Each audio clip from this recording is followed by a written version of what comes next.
Cold open. Ever wondered how celebrities maintain their lush locks despite the ravages of time? The secret might be in two cutting-edge procedures: hair transplantation and PRP treatment.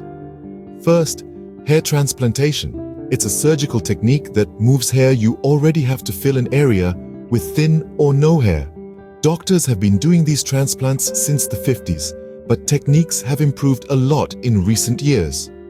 Then there's PRP treatment, standing for platelet-rich plasma.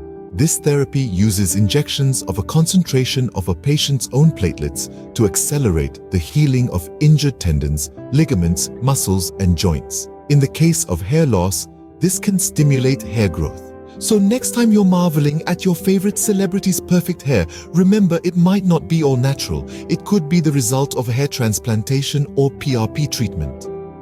Stay curious, keep exploring, and you might just unlock the secrets to your own luscious locks.